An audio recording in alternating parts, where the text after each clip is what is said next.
Hello students, and once again I welcome you all to this video lecture series.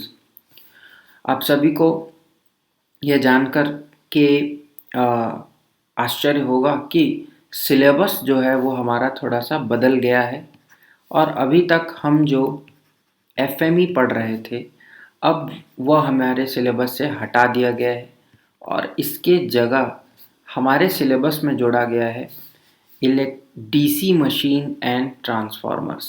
ये subject जो है ये अब जुड़ चुका है, तो पैनिक होने की आवश्यकता नहीं है। हम फोर्थ सेमेस्टर में जो इलेक्ट्रिकल मशीन पढ़ने वाले थे, दैट इज़ इलेक्ट्रिकल मशीन्स 1, वही जो उसका स्वरूप है उसे डीसी मशीन एंड ट्रांसफार्मर्स का नाम से इंट्रोड्यूस किया गया है, नया सब्जेक्ट। तो अब हमें एफएमई नहीं पढ़ना है बिल्कुल भी, और ये बहुत अच्छी बात है कि हमें एक मैकेनिकल स्ट्रीम का सब्जेक्ट नहीं पढ़ना है, बट हम अब अपने एक ऐसे सब्जेक्ट को पढ़ने वाले हैं जो कि हमारा core of the core subject है। तो ये सब्जेक्ट आपके लिए लाइफ लॉन्ग काम का रहेगा जब तक आप क्या हैं, इलेक्ट्रिकल इंजीनियरिंग में जुड़े हुए हैं, इलेक्ट्रिकल मशीन एंड 1। तो चलिए आज हम उसके इंट्रोडक्टरी लाइंस को पढ़ेंगे, इंट्रोडक्टरी जो हमारा थीम है उसको पढ़ेंगे, सिलेबस के बारे में थोड़ा सा डिस्कस करेंगे और नेक्स्ट क्लास से फिर हम अपने सिलेबस को स्टार्ट करेंगे। कोई बात नहीं, आप सभी के लिए यह नया है, पूरे यूनिवर्सिटी के लिए नया है, तो आपको बिल्कुल भी डरने की आवश्यकता नहीं है। केवल इतना करना है आपको कि आपको लेक्चर्स को स्किप नहीं करना है। एफएमई और मशीन 1 में थोड़ा सा अंतर है। तो चलिए स्टार्ट करते हैं आज का क्लास। सिलेबस के बारे में अगर बात करूं तो यहाँ पर हमें जो कोर्स नया सुझाया गया है उसका नाम है डीसी मशीन्स एंड ट्रांसफॉर्मर्स, जो कि आपका थ्योरी सब्जेक्ट है और एंड सेमेस्टर जो एग्ज़ाम होगा वो अब 100 मार्क्स का न होकर के 70 मार्क्स का होगा। क्लियर? सीटी will be 20 marks and TA will be 30 marks. So total will be 120. Again that is the total marks. फिर हमें इसका एक लैब भी है, DC machine and transformers lab. इस लैब का क्लास जो है वो आपका DC machine and transformer lab के नाम से होगा। इसमें आपका जो टीए है वो 50 होगा और जो प्रैक्टिकल है वो 30, जिसमें आपका वाइवा और आपके प्रैक्टिकल्स के जो रिटर्न वर्क है वो 30 मार्क्स के होंगे। तो टोटल 80 मार्क्स का ये आपका होगा। तो one subject will consist 200 marks into 5, that is 1000। Clear? तो ये ऐसा आपका सिलेबस होने वाला है। तो चलिए अब थोड़ा सा सिलेबस के बारे में देख लेते हैं। नाउ पहला जो यूनिट होगा मेरा, that is unit 1, basics of DC machine. यहीं से मैं स्टार्ट करूँगा, हम इसी सीक्वेंस में पढ़ेंगे। फर्स्ट हमें पढ़ना है केवल बेसिक्स, एकदम बेसिक, जो कि आपको फिजिक्स में पढ़ाया जाता है। तो मैं आप सभी से ये बोलना चाहूँगा कि आप अपने अगर अप्लाइड फिजिक्स पढ़ा है बहुत अच्छी बात है, लेकिन यदि आपके पास 12th एंड 11th क्लास की फिजिक्स की बुक होगी, कोई भी बोर्ड हो, उसको आप एक बार रीड करिए। उसमें सिर्फ आपको इलेक्ट्रिकल से रिलेटेड चैप्टर्स डील करना है, जैसे आपका EMF, then your if possible then study motors, क्योंकि वहाँ था डायनेमो भी था। क्लियर? तो ये सारे टॉपिक्स को आप, इलेक्ट्रोस्टैटिक्स ये भी एक सिलेबस में रहता है। आप थोड़ा सा इसे देखिएगा, आपके पास होगी बुक, क्योंकि हम लोग अभी अभी पढ़ के आए हैं, या आपके छोटे भाई बहनों के पास होगी, तो एक बार ज़रूर उसे पहले पढ़ लीजिएगा। यहीं से हमारा सिलेबस जो है वो चालू होने वाला है, that is basics of DC machine, जिसमें हमें पढ़ना है law of conservation of energy, then electromagnetic induction, Faraday's law, Lenz law and concept and application. Lenz law आप सभी को सुना होगा, फैराडे का भी नियम सुना होगा, तो वो सब चीज़ पढ़ना है। देन फ्लेमिंग का बायां और दाएं हाथ, Fleming's left hand and right hand rule. Then DC machine के कंस्ट्रक्शन और उसके पार्ट्स को पढ़ना है। फिर EMF equation, EMF and back EMF, इसको भी हमें यहीं पर ही पढ़ लेना है। इलेक्ट्रोमोटिव फोर्स इक्वेशन है एंड बैक ईएमएफ। ये सब क्या है ये हम अभी पढ़ेंगे कहाँ, यूनिट नंबर 1 में। देन मैं आगे अगर बात करूँ यूनिट 2 की, तो डीसी मशीन का बेसिक पढ़ने के बाद हमें क्या पढ़ना है, डीसी जनरेटर्स पढ़ना है। देखिए इंट्रोडक्टरी क्लास है, मैं आपको यहीं से ही क्लियर करता चलूँगा। मशीन कंसिस्ट ऑफ 2 वर्ड्स और 2 types, one is generator and second one is motor. इसे हम हिंदी में जनित्र कहते हैं और मोटर को तो आप मोटर ही बोलते हैं। सिंपल सा वर्ड है, कोई इसमें ज़्यादा वर्ड नहीं। तो जब भी हम मशीन बोले, एसी, डीसी और एनी मशीन इलेक्ट्रिकल में, तो machine word is composed of 2 types, that is generator भी होगा और मोटर भी होगा। तो यहाँ हमें सेकेंड चैप्टर में डीसी जनरेटर्स पढ़ना है और थर्ड में हमें डीसी मोटर पढ़ना है। क्लियर? तो जनरेटर में क्या क्या पढ़ेंगे, types of DC generator, that is series, shunt and compound, we will see. Then EMF equation, most important अभी से लिख लो, ये क्वेश्चन बनेगा। देन परफॉर्मेंस में एफिशिएंसी एंड लॉसेस, ये थ्योरी क्वेश्चन बनता है।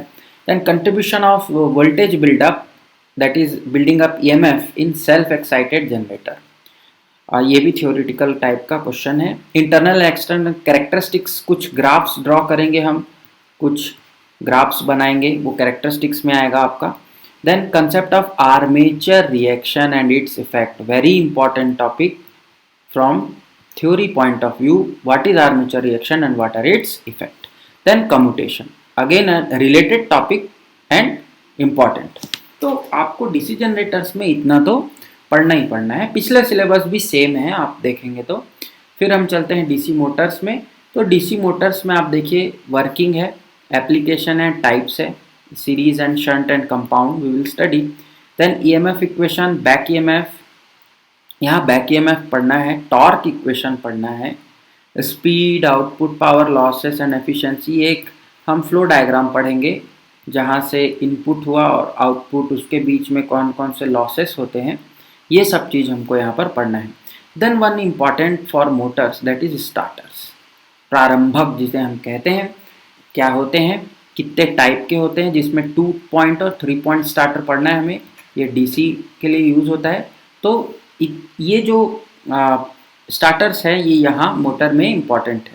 Then compare the performance of series and shunt, ये आपको मैं बताऊंगा, वहाँ एक आपको टॉर्क इक्वेशन होगा, उस टॉर्क इक्वेशन से हम क्या करेंगे, इसको स्टडी करेंगे। Then speed control methods, again and theory topic that is important of DC shunt and series motor, again related with that formula and the characteristics.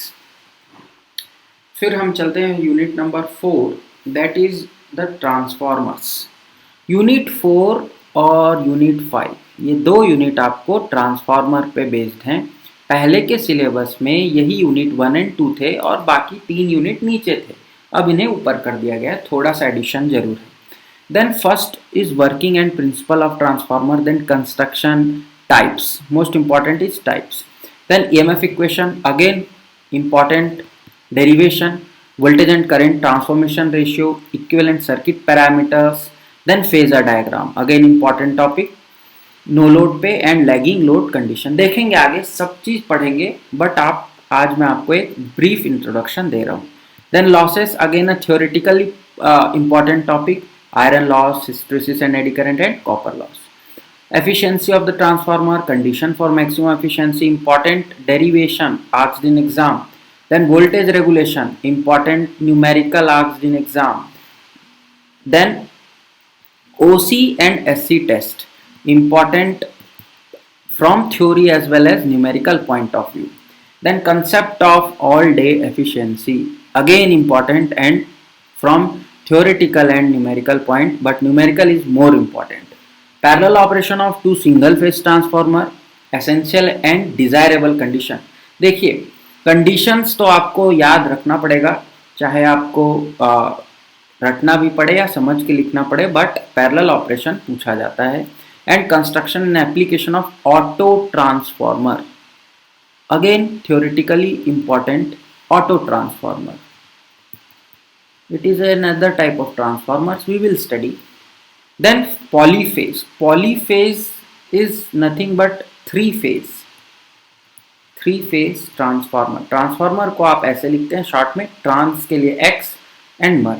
Then three phase transformer यहाँ study करना है, तो formulation कैसा होगा, तीन single phase transformer मिला करके बनाएंगे, that is three a bank of a three phase, three single phase, और आप ऐसे भी उसको बोल सकते हैं कि bank of three single phase transformers, ये मिलकर के क्या बनाएगा, एक थ्री फेज ट्रांसफार्मर बनाएगा। Then star and delta connection three phase, इसको आप सर्किट में भी पढ़ेंगे।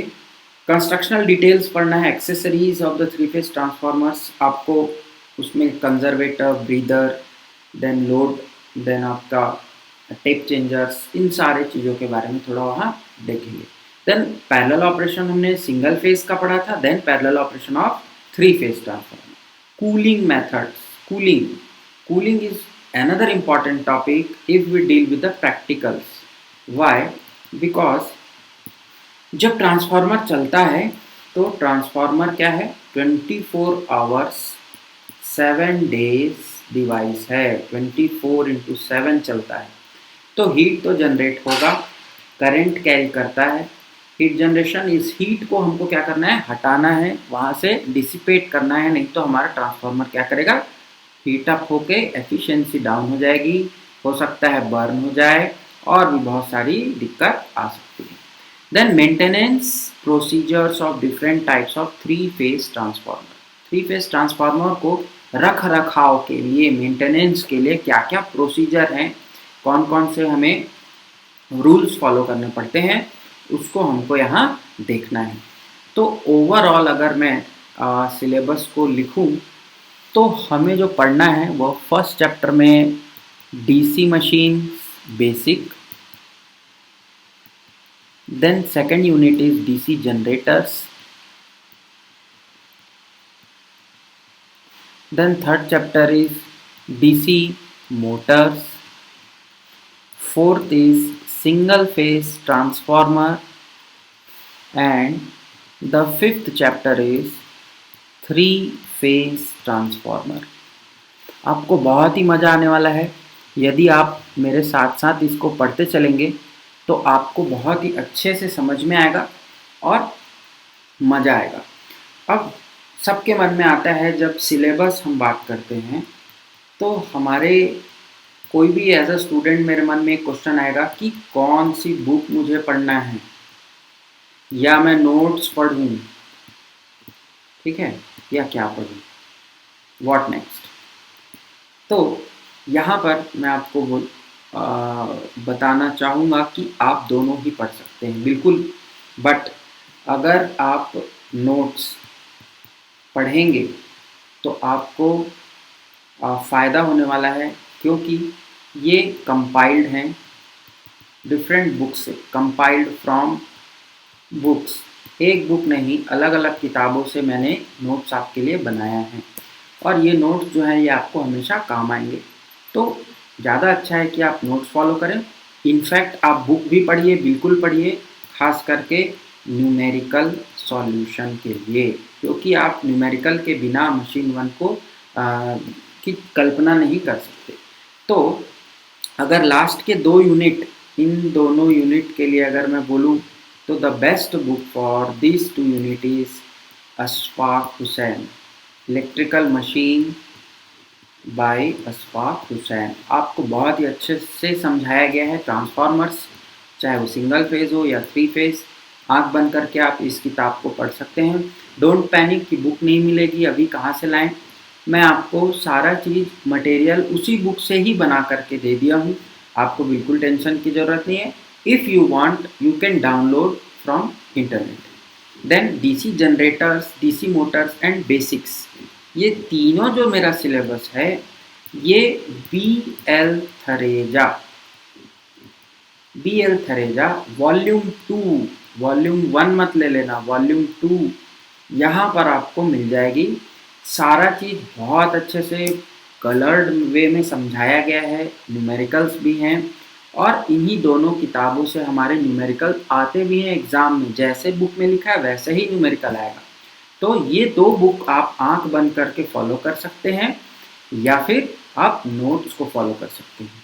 तो मेरे हिसाब से जो आपका सिलेबस है वो अब 70 मार्क्स का होगा। तो यहाँ पर हम लोग को थोड़ा-सा कैलकुलेटेड वे में बढ़ना है आगे। सिलेबस इज़ न्यू, हमारे पास प्रीवियस ईयर के क्वेश्चन पेपर्स अब नहीं होंगे। Why? Because new syllabus, but we have the previous year question paper of the old one, तो उसको भी फॉलो कर सकते हैं, जो कि हमारे वेबसाइट में बिल्कुल अवेलेबल है, आप जा कर के बिल्कुल देख सकते हैं। तो इतना सब चीज़ हो जाएगा। फिर नोट्स की अगर हम बात करें तो अभी हमारे पास जो है वो कंप्लीट नोट्स है आपका। Notes is in Hindi of course, but उसमें मैंने इंग्लिश के टर्मिनोलॉजीज भी लिखे हुए हैं। आपको बिल्कुल भी पैनिक नहीं होना है। इंग्लिश मीडियम वाले क्या करेंगे, इंग्लिश मीडियम वालों के लिए बहुत अच्छा चीज़ है कि अब आपके पास 2 बुक का नाम मैंने बताया, इस बुक से आप पढ़िए, ये बहुत ही सिंपल बुक है, बहुत अच्छी बुक है। तो हिंदी मीडियम वालों के लिए नोट्स हैं, उसमें इंग्लिश टर्मिनोलॉजीज भी हैं। कुछ जगह मैं आपको बोलूँगा कि उसे इंग्लिश में ही पढ़िए, हिंदी में पढ़ने की कोशिश ना करें, इससे आपको आगे फ़ायदा होने वाला है। तो आज के इस सिलेबस डिस्कशन में इतना ही। नेक्स्ट क्लास से हम जब पढ़ेंगे तो हम चालू करेंगे हमारा unit 1, that is DC machines basics. Clear? तो आपके लिए आज का जो टास्क होगा, आप फिज़िक्स की बुक जो मैंने आपको बताया, फिज़िक्स या फिज़िकल आप साइंस की जो बुक आती है, फिज़िकल साइंस है, फिज़िक्स की बुक, सॉरी फिज़िकल नहीं लिखूँगी, थोड़ा सा चेंज कर देते हैं। फिज़िक्स की जो बुक आती है उस बुक से इलेक्ट्रिकल वाले चैप्टर्स को आप पूरा का पूरा पढ़ डालिए, ये आपका बेसिक बनाएगा। तो आज के इस लेक्चर में इतना ही। Thanks for joining, thanks for watching and thank you very much.